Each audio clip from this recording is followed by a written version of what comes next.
Hello and welcome back to Paranormal NL Podcast. I'm your host and founder, Jen Noseworthy, located in Newfoundland and Labrador, Canada. Thank you for tuning in to UPRN, United Public Radio Network, uprntalkradio.com, 107.7 FM in New Orleans, and 105.3 FM on that Gulf.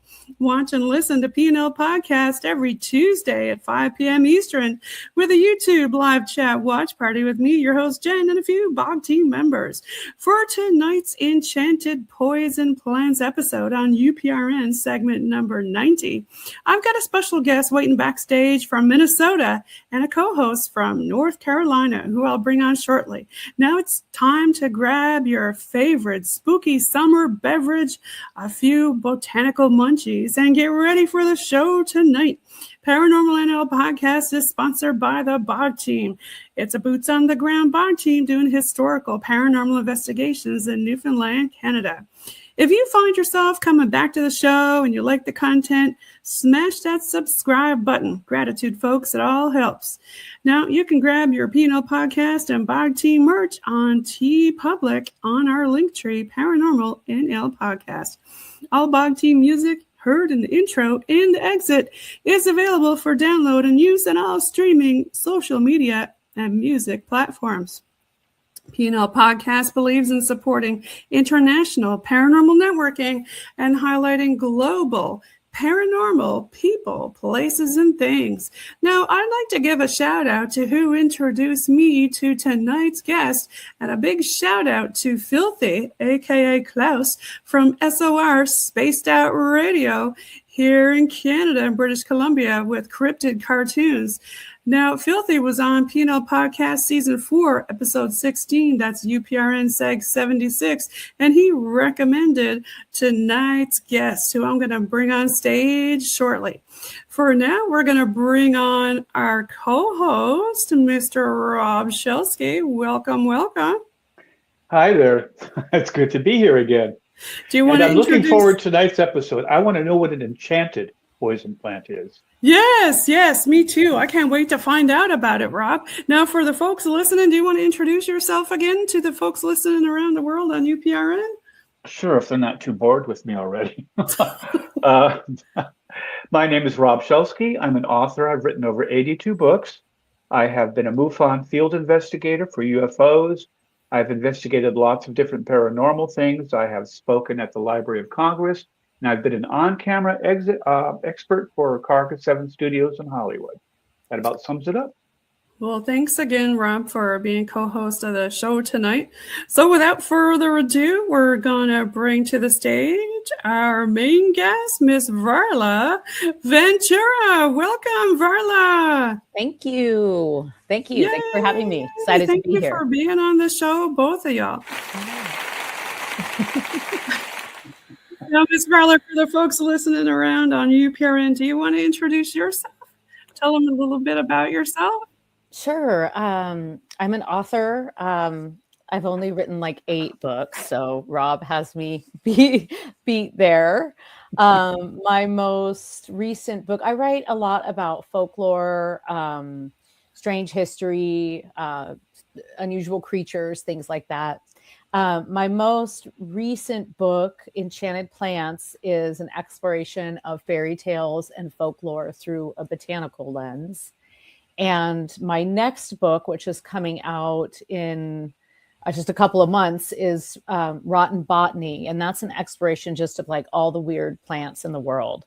So I've been working on some plant books of late. And yeah, I call myself a supernaturalist. I've been doing this for a number of years. I can't really think how many, 30 or something. I don't know, since I was pretty young. I have to ask, what got you into the botany? So that's something that I just always had an interest in from like a very, very young age, and kind of just grew up in a, we lived in an urban area, and then we moved to the woods, and we had a garden. My mom taught me a lot about like just, basic medicinal herbs.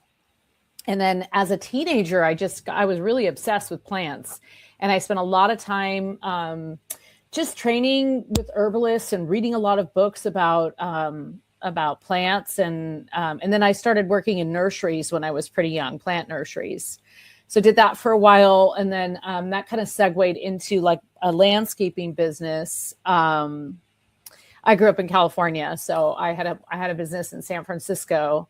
And kind of simultaneously with that, I was also getting into book publishing and writing and editing.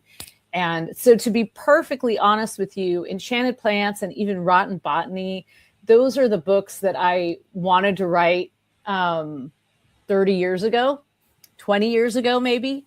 And I love all of the books that I've written, but these two, I don't know if you've had this experience, Rob, but I have this working relationship with the publisher, and I feel like up until Enchanted Plants, it was always kind of more about what they wanted me to write versus what I wanted to write for them. And Enchanted Plants really shifted that for me. So with Enchanted Plants, I see the quintessential red apple on there from Disney Story. Poison apple. Is there an actual poison apple, though? I know a lot of people, when I was a kid, I used to go climb the trees and get the crab apples and stuff, Well, so it's interesting because apples, actually, the seeds of apples do contain poison. Cyanide? Is it cyanide? Yes. Yes. Cool. I got it. And basically what happens is you have to have, let me see, I probably... the people watching eating an apple right now are going to freak out saying, it's okay. Oh my God, I swallowed one of the seeds. No, it's okay. So that's what I'm going to give you. I'm going to give you the amount that you would have to eat. I probably can do it off the top of my head. So the thing is that what happens is if you chew an apple seed, it breaks down. It has to be very macerated, and it basically breaks down the cyanide that's in there, which combines with the sugars in your stomach to become completely lethal. However, in order for you to actually die of that or have any adverse symptoms, an average, let's just say let's say you're 130 pounds, you would have to eat, I think, the seeds of 60 apples all at once, all macerated, take them into your body immediately. Macerated meaning really pulverized. And then you would then that could be fatal. So that's so for the folks listening, please don't do that to your husband. Don't do that to your husband or neighbors. Yeah. Right, yeah. Well, how about wives? Why did we leave wives out of this? Or wives. None of the following recipes throughout the hour are approved by the law. I have a question. I was told potatoes have enough arsenic in them to kill you, but it's in there in such a way that it doesn't. Is that true? I have also read that, and I think that's why when potatoes turn, you know how when potatoes turn green, you can get sick from them, and you're told not to. Right. It has something to do with when the light, some kind of when the light hits the potato and it starts to turn green, and that might be it. But I don't really know. Yeah, and they said the eyes were poisonous. The eyes of potato are poisonous. Sure, you're not supposed to eat them. And actually, so potatoes are in the solanum family, along with tomatoes, but also along with deadly nightshade. And henbane is in that same family. So there's a number of poisonous plants within that family. So it does make sense that anything that grows in that family does have a trace amount of something called tropane alkaloids. And that, I don't know about the arsenic with potatoes, but there's certainly it's in the genetic makeup of everything in that family to have a certain amount of toxins. Whether or not it's enough to actually harm you is, it depends on the plant. Opposite realm, I was going to mention, Varla, potatoes and Rob are sometimes used in magic. For good things. For example, if you want to, let's say you touch a frog and you get a wart on your hand or something, you cut the potato and you rub it on whatever, and then you go plant the potato outside somewhere. Don't let the person know where it's at, and it's supposed to be gone the next day. And, that's an old, I guess, thing that they use here in Newfoundland, and it actually works, I have a question. It's the poison in it. Oh, go ahead. I was just going to say maybe the poison in it actually does something to the to your skin too. Yeah, because there's so many different things when you're talking with white or black witches where they use all kinds of different plants and things like that. Yeah, like an apple is a really effective for a love spell. Because if you cut the apple in half, this way, horizontally, it reveals that star in the middle where the seeds are. And that's sacred to Aphrodite. And so you can actually you can do this with potato, all kinds of vegetables, but you can use them as a candle holder. You can carve it out and put whatever color candle, and if you were doing a love spell, probably red or pink.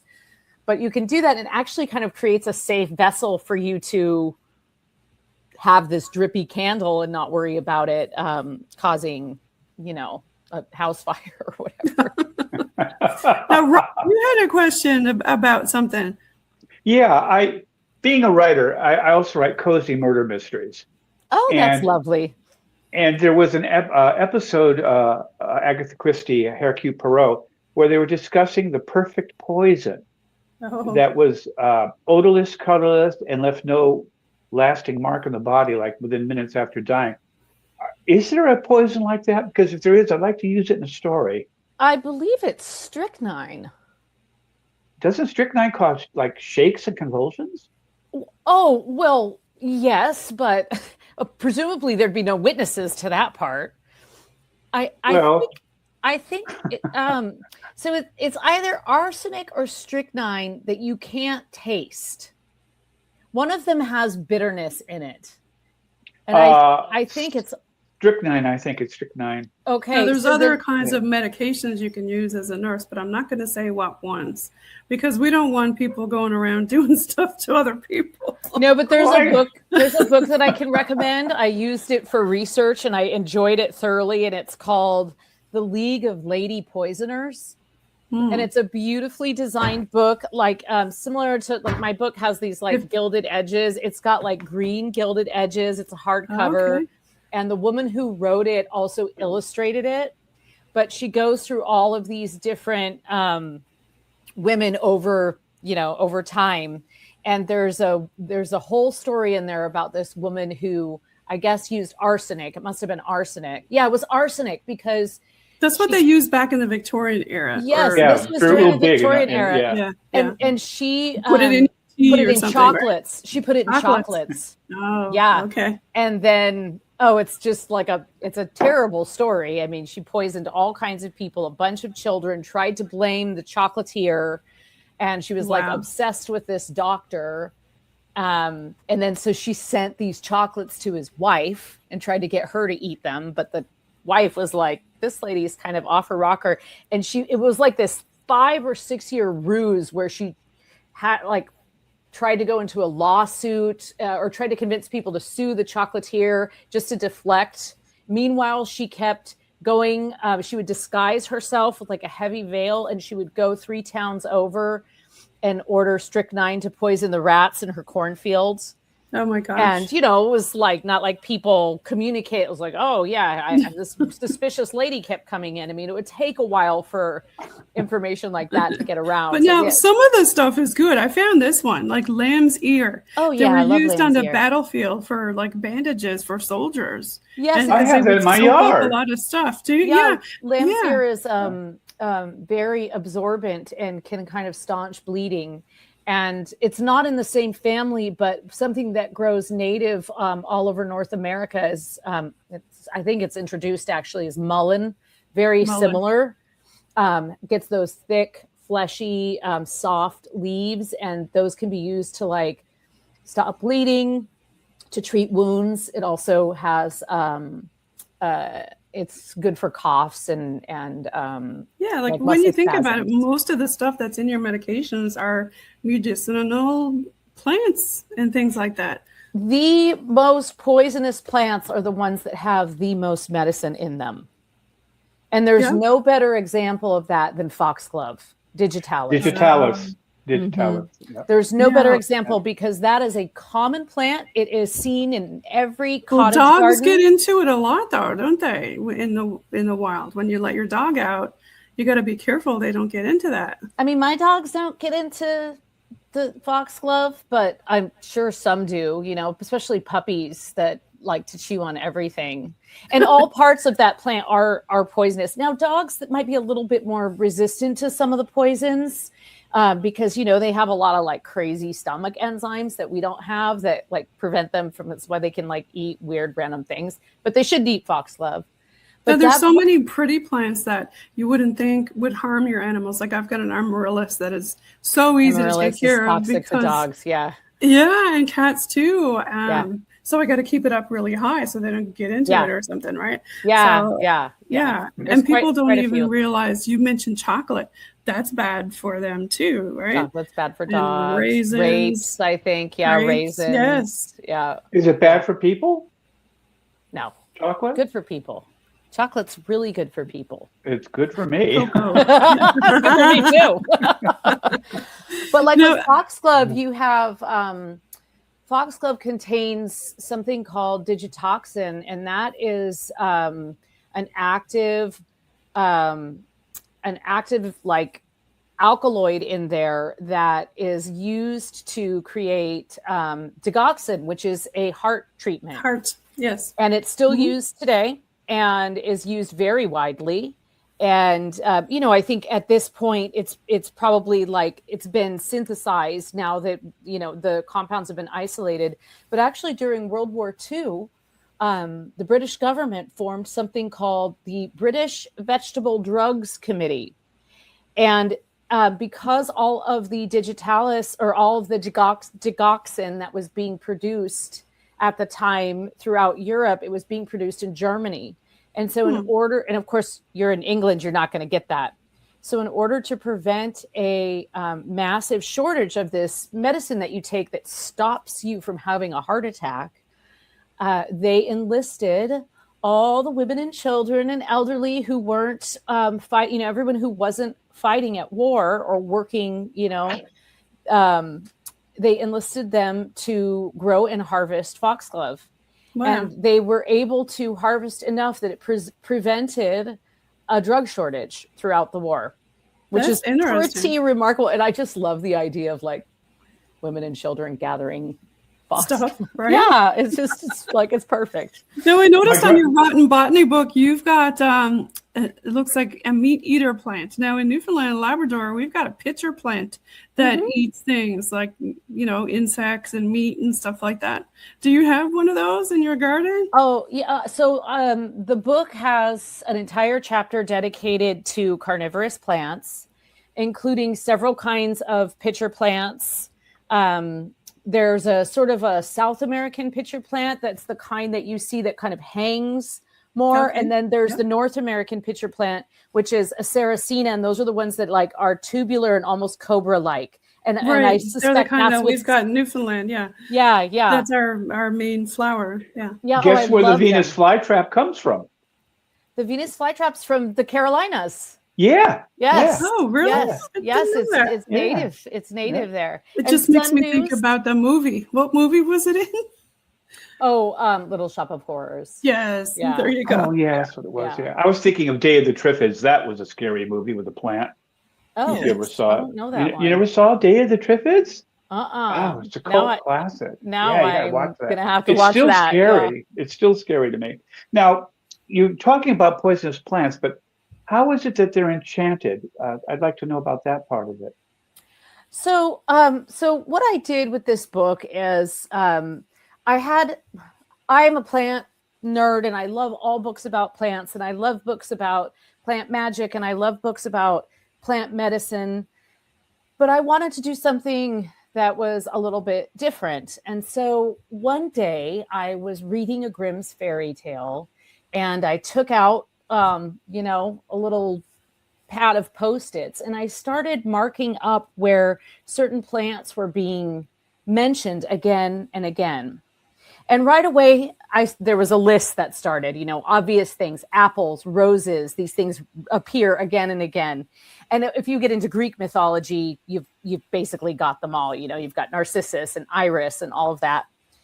But what I wanted to do was find plants that, of course, had a lot of lore and that I could explore the magic and medicine of, but I wanted them to be almost like main characters. So in the story, if you were to change the plant, you would change the principle of the story.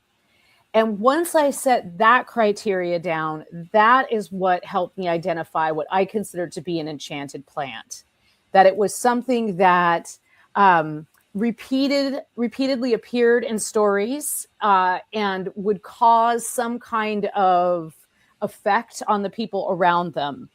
Cabbages, surprising number of make you very musical. Fairy tale, yeah. They make people run away from you. Enchanted in a whole other way. The enchanted cabbages that you eat and it turns you into a donkey, and then you eat a little bit more and it turns you back into a man. And cabbages. What if you started out as a girl? Wouldn't that be a little awkward? Well, if you're walking along the road and you see a cabbage growing in a field that very obviously looks like it belongs to a witch, I don't know a woman that would just steal one. Right. That's why it's usually men. Okay. Yeah. Guilty. I've stolen a pumpkin once. So. Okay, and pumpkins, that's another example of an enchanted plant. It's got so many different stories associated with it. How about a turnip? Turnips, I've got an entire chapter on turnips. Yep.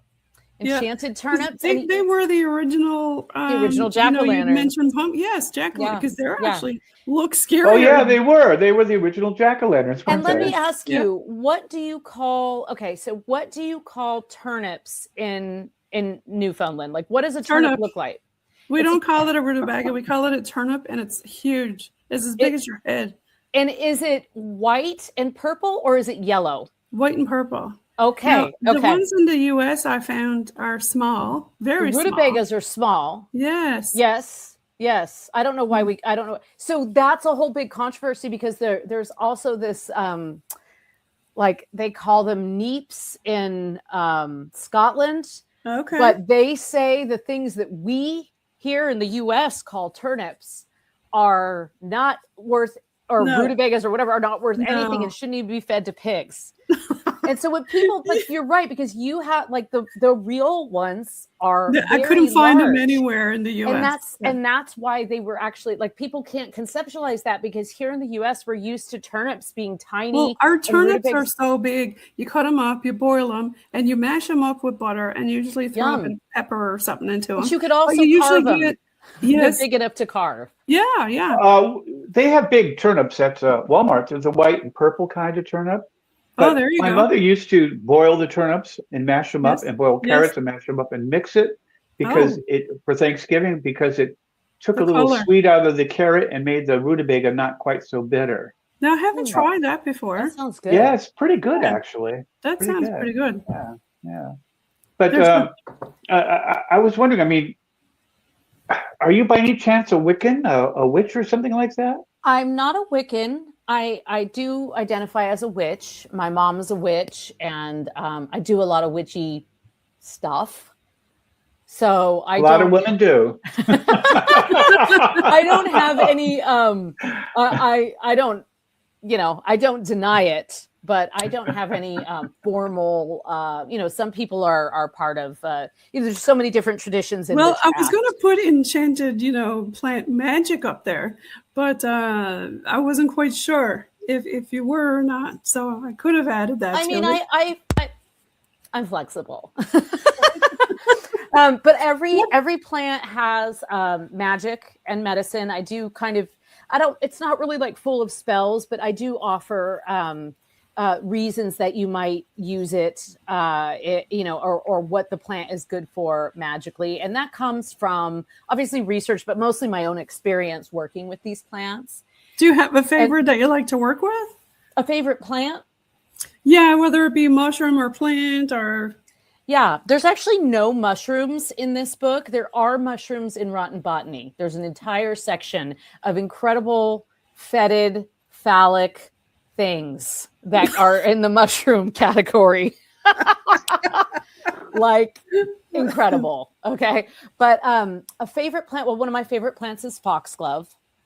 That is absolutely very, very high up there for me in terms of a very, very enchanted and magical plant. I do have a small poison garden in which I grow wolfsbane, some nightshade, and what's growing in there now? Well, foxglove. And I sort of add plants to it here and there. Like I have a bunch of datura that's sprouting in water right now. Angel's trumpet. Mm-hmm. Angel's trumpet is actually sort of. So if you're older than 50, which I am, then you will call Angel's trumpet datura. But in the 70s, unknown to those of us, what is actually Angel's trumpet is, or what was more commonly called Angel's trumpet, is now a brugmansia, and they are related. But the way that you can tell the difference is datura flowers grow up, like they're like little trumpets that grow up, and brugmansias dangle down. Brugmansias are kind of more from Central and South America, and datura is from North America and Europe. But they still have a lot of the same psychotropic properties and things like that. Are they also both poisonous? Yes. Because I heard you're not supposed to have... I had Angel's trumpet here over by my shed, and I got rid of it because they said it's poisonous to animals and people, and it is. I got rid of it. You see, that's why I kept mine. There you go. Don't invite me to dinner, okay? Most people I'm a terrible cook. Don't worry. We'll eat out. I can see why. Oh my gosh. We'll eat out. It'll be fine. We'll just take away. She serves dinner at 7 and ptomaine at 8, A lot of people think about poison ivy and stuff like that when they go out camping and stuff, but they don't think about other things like what you're mentioning. Well, I think about mushrooms. Mushrooms, I think we are trained to be more cautious with mushrooms than probably any other thing in the greater plant or kingdom of fungi. Like that's in the sort of botanical realm or the natural realm. Mushrooms always come with quite a bit of cautionary tales, and there are. What about oleander? I mean, that's pretty Oleander's poisonous. Mm-hmm. Yeah, it's Is quite it an poisonous. enchanted plant, or is it just a common poisonous All plants are enchanted plants. That's the thing. All plants are enchanted plants. Every plant has a story behind it. How about does that make them enchanted because they have a story behind them, or? Well, it's whether how it got its name, or whether it has to do with its magical properties or its medicinal properties. But because all plants do have power in them, it does make them enchanted. Now, I think poisonous plants tend to be more kind of a higher concentration of what I would call enchanting, because they are dangerous. And we like to think enchanting is just, something really pretty, but real enchantment, such as enchantment in the fairy realm, which I know you both know, is quite dangerous and should be received with caution. Yeah, you got to watch out. I've heard that fairies can be quite horrible, quite mean. Is that true? Yes. There's a lot of fairies that will do not necessarily have your best interest at heart, especially if they don't really like you. Now, you've got some other books besides your Enchanted botany books. There's one here that kind of looks like a scary fairy up there. That's the Book of the Bizarre, and the follow-up to that was Beyond Bizarre, and that's a collection of all kinds of just like freaky facts. It's like everything from superstitions to strange laws to there's some paranormal stories in there, all kind of like sort of a menagerie. And then in Beyond Bizarre, I think I have a whole section on plants actually in that book, so I snuck that in. Sort of a book of like bizarre trivia, which I'm one of those people that grew up, reading all those kind of Ripley's Believe It or Not. And I see some other ones like there too. Unicornucopia. That one yours? Right. Title. Okay, so there's a whole series of books that's, if you see them, they have this magical creatures tag there.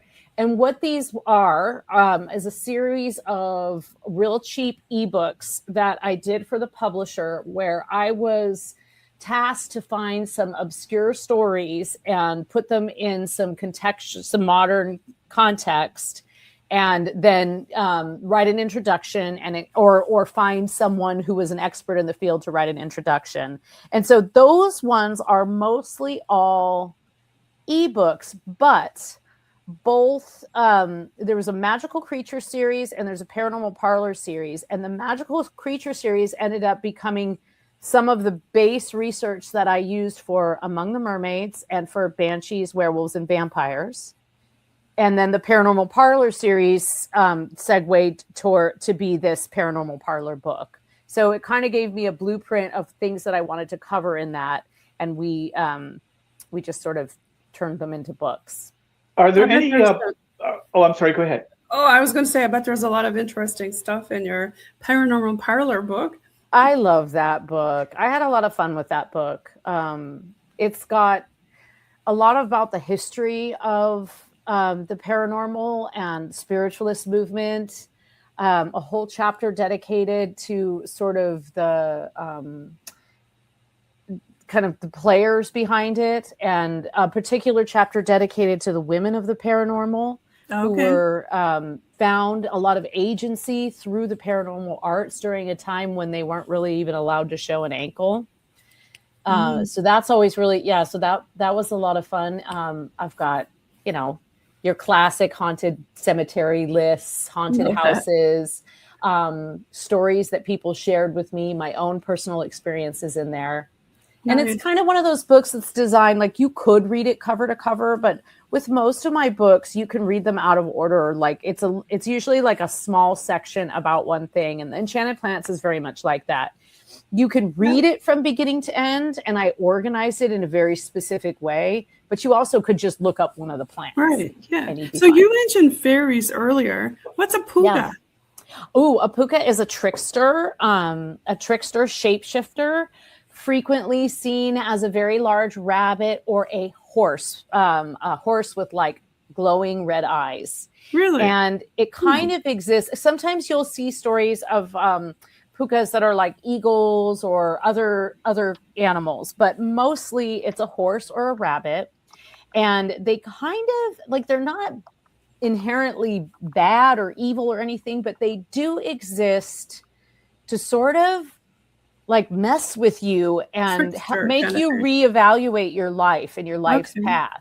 So for example, if you're wandering along a cliff and you encounter a puka and you have, you shouldn't have been out as late as you were, and the puka will like throw you on its back and take you for this wild ride. And by the end of that, you think you're about to die. And then you are dropped off alongside the road again. And you realize, maybe I need to be a little bit more careful. They frequently prey on town drunks or unreliable narrators. Did you ever see the movie? I think it's Fool's Parade with James Stewart. It's about a puka. Harvey, that's it. That's it. Yes, Harvey, that's a great example. He keeps talking to and seeing this giant white rabbit. He's a town drunk, Elwood P. Dowd. He's always embarrassing his sister. I love that movie. I love that movie.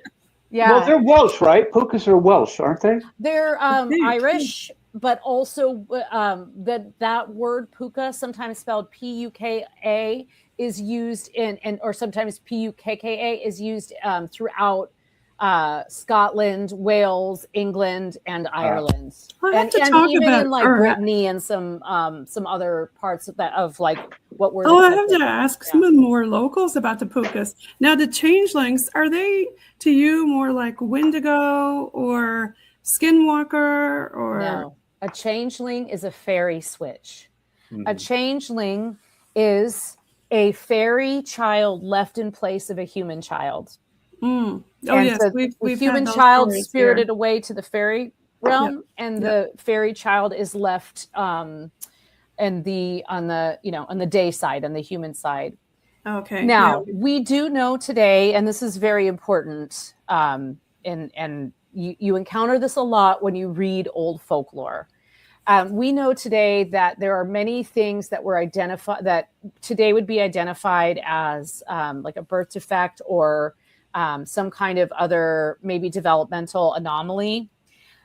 Back then, we were talking like 15, 16, 17, even in the 1800s, and even in the early 20th century, there wasn't a lot known about, like, medicine wasn't dedicated to studying the anomalies. It was dedicated to studying like how do we save lives. And so it really isn't until recently that we've come to understand a lot of things like neurodivergence and Down syndrome and things like that. So it's always really important to kind of know that when you're reading things in the folkloric record, descriptions of people or people or creatures or changelings. But one of the telltale marks of a changeling is that it grows faster than an average human. So a 4-year-old changeling is significantly bigger than an average 4-year-old. In addition, they usually have some kind of otherworldly gift. Usually it's song, but it could be another artistic ability because they are of the fairy realm. And there's all these like crazy ways to like prevent changelings. Like, so iron is supposed to keep fairies away. And one of the things that with the old wives' tales is that when a woman was in labor, you had to not only shut all the doors and windows and lock everything, but also every lock and any cupboards and any like drawer in a dresser, those all had to be locked. Ideally, you had like an iron lock on your door, which was common because that was one of the things. But if you think about it, okay, you're keeping fairies away, but you're also creating sort of like a sanitary, hermetically sealed environment, which is important for labor. Yes, right. So it's always interesting to see I'm not a person that says it's one thing or the other. I think it's all the same thing. It's just a different way of describing it. So I feel like, the science and the magic repeatedly come together.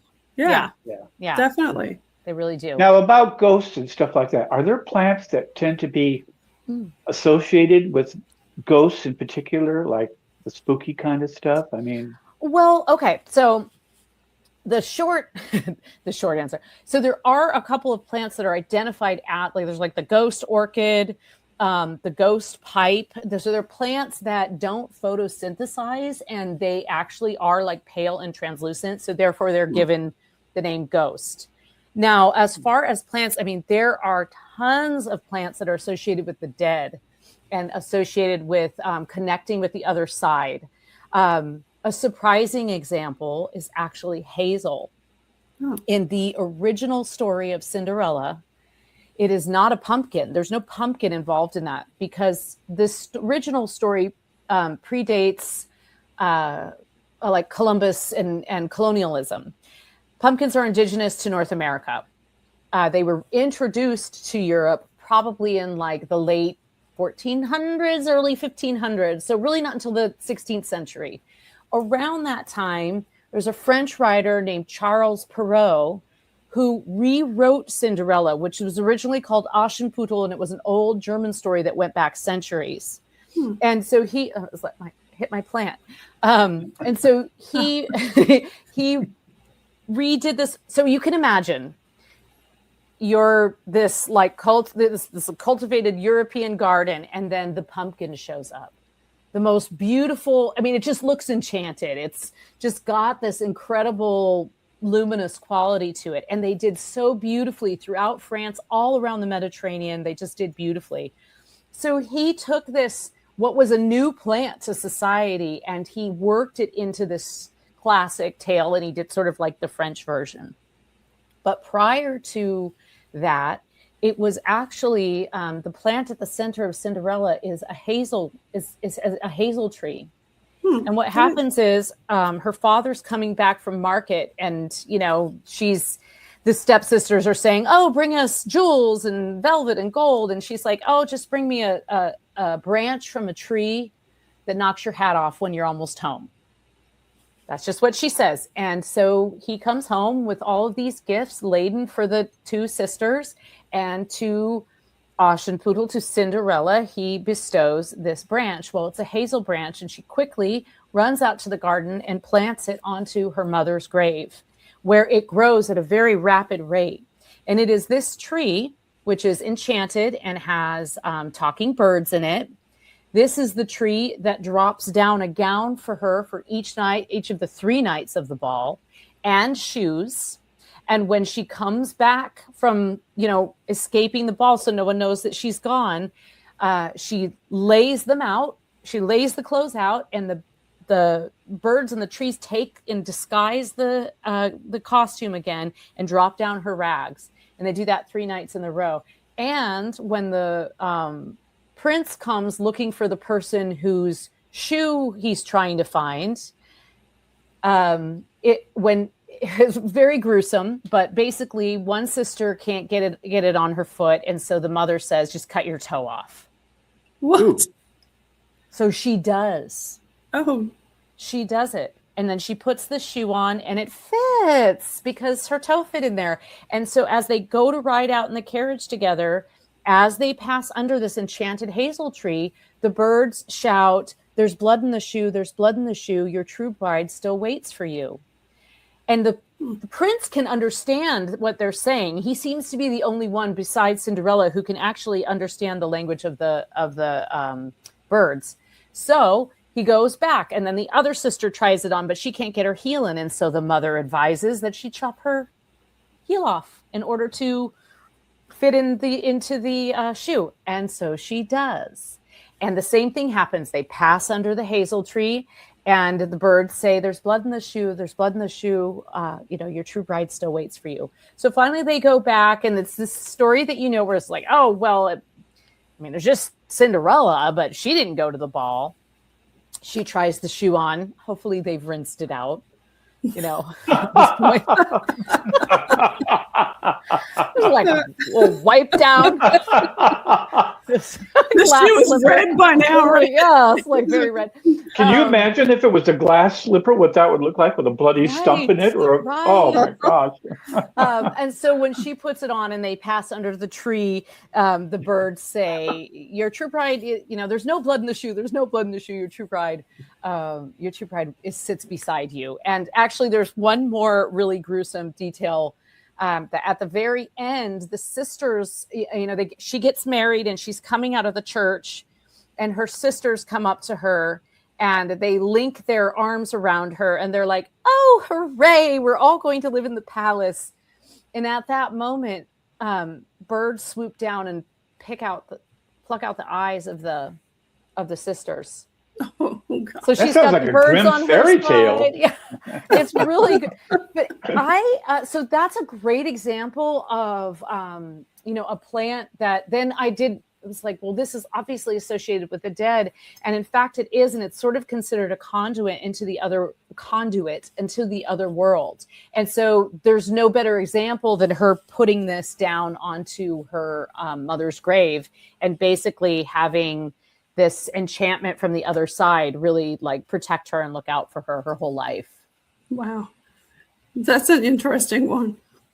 Yeah, your book about Mark Twain looks interesting too. Yeah, Oh, I was yeah. gonna bring that up here. You got some Ouija action on the go here. Oh, yes. Okay. So in Paranormal Parlor, I learned about when I was researching that book, which was years ago, I learned about this woman named Emily Grant Hutchings.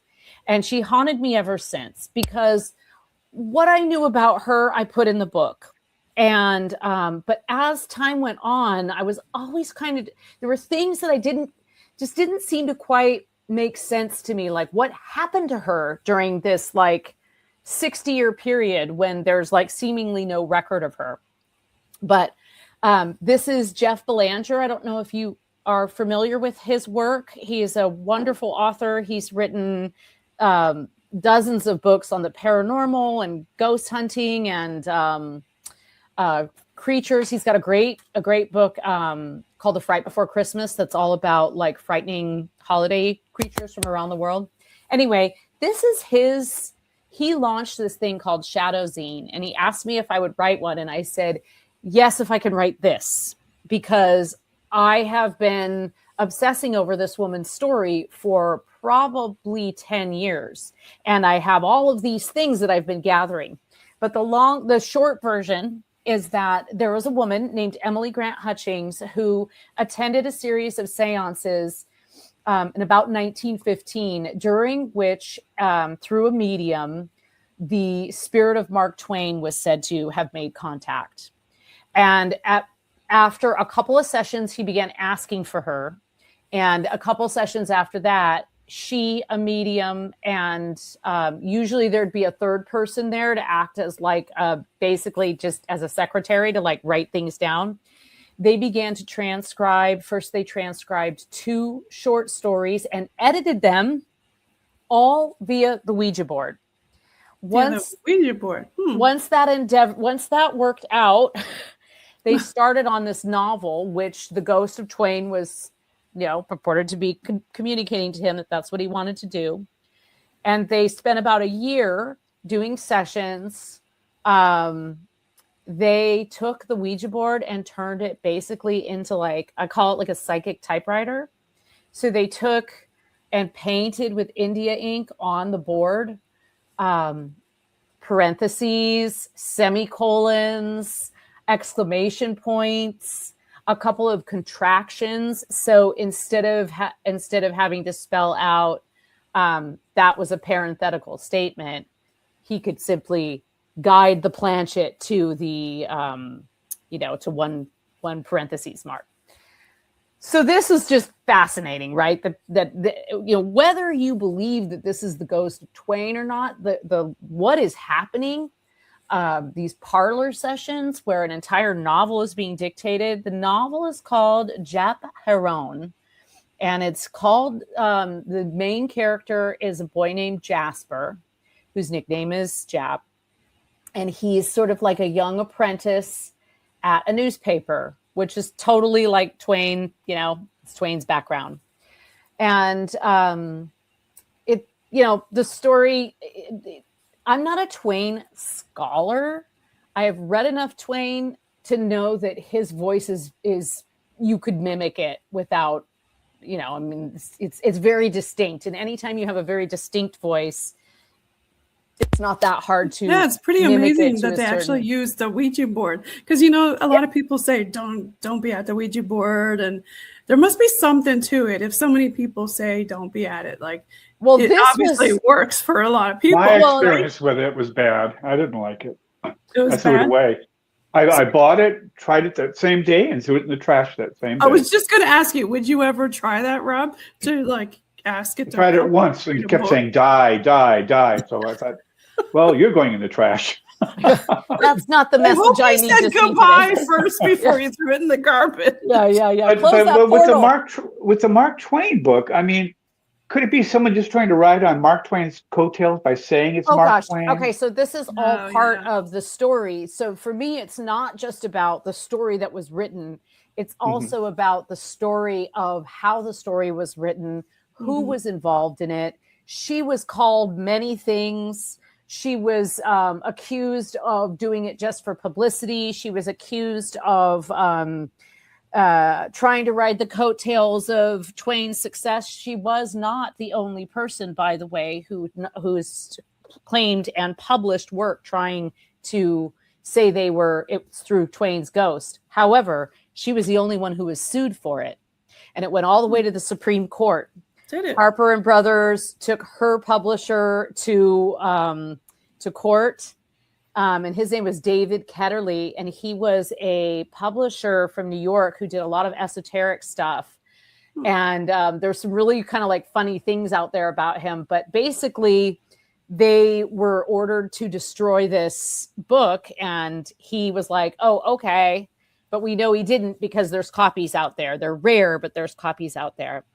But there were a bunch of people that turned on her. So everybody was all on board when it was getting publicity. And as soon as it started getting negative publicity, even some of her friends turned on her publicly and ridiculed her.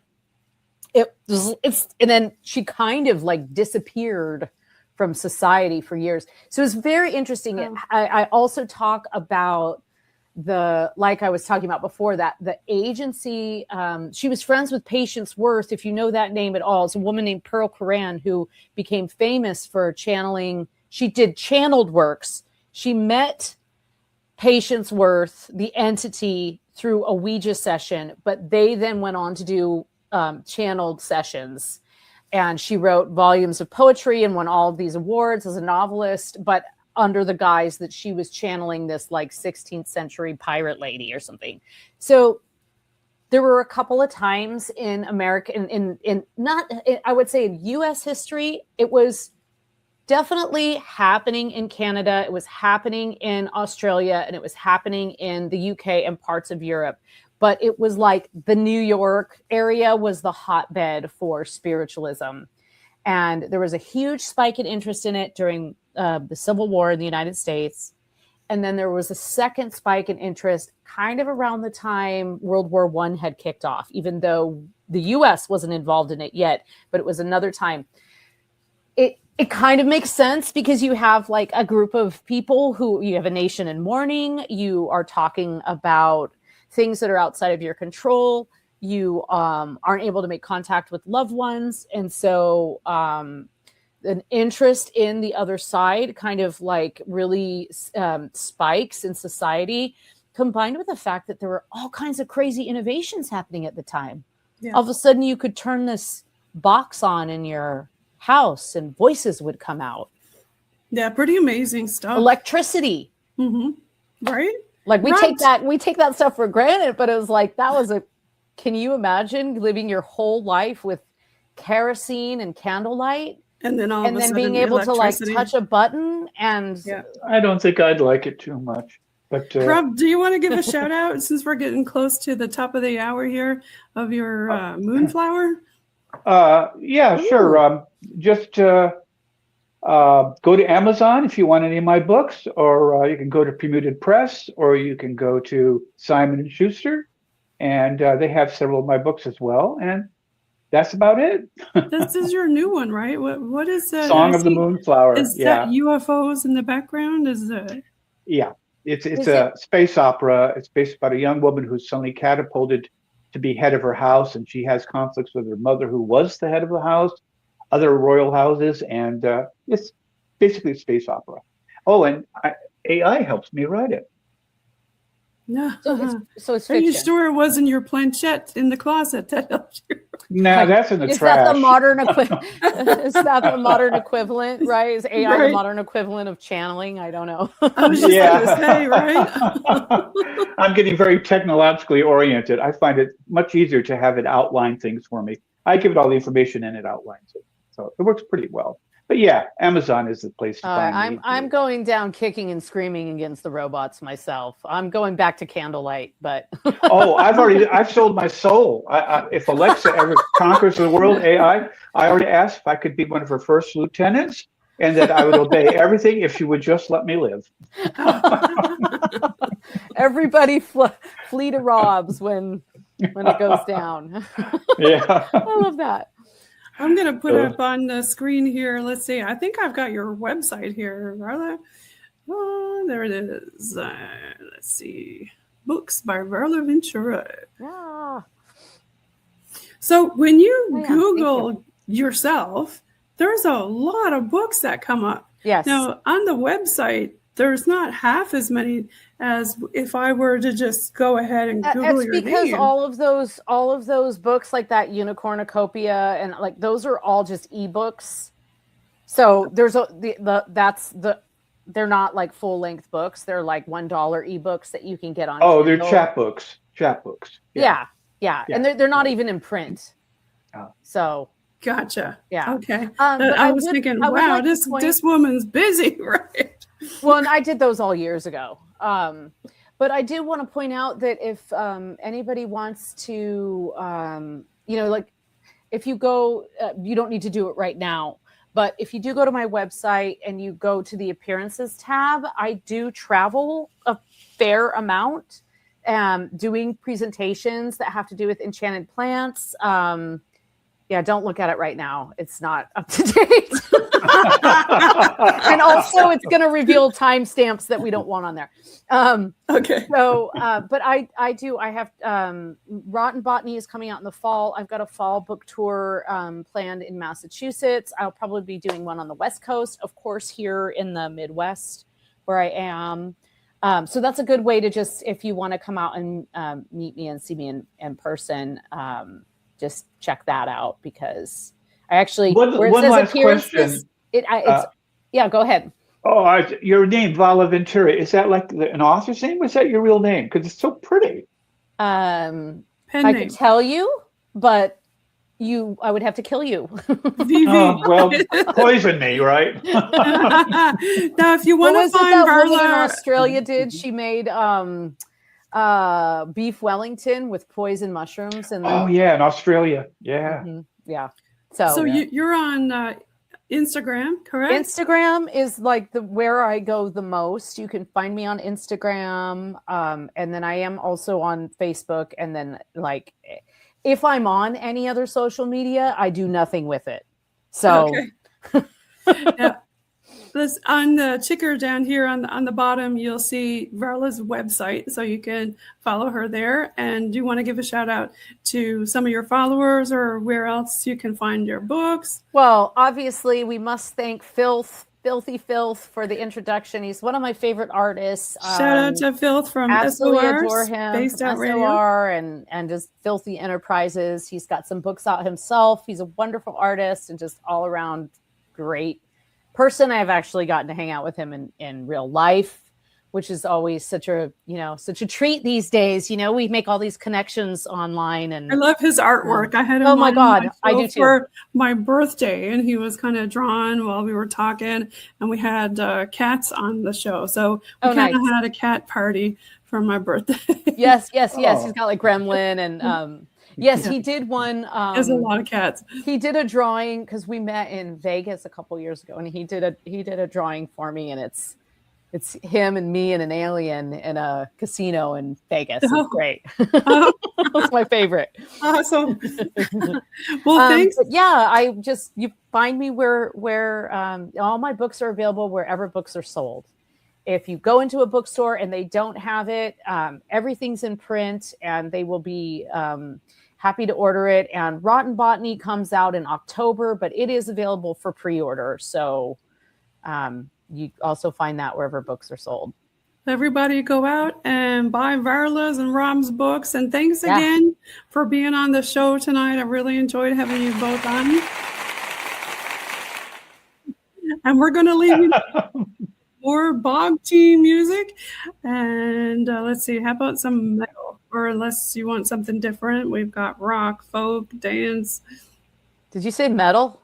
Yeah. Yeah, let's go metal. Still metal. There you go. Yeah, 100%. All right. There we go. Thanks so much for being on, guys. Oh my God. Always Thank fun. you. That was fun. Yeah. Flew by, huh? Good guess. Yeah. The co-host. Yeah. Okay, should I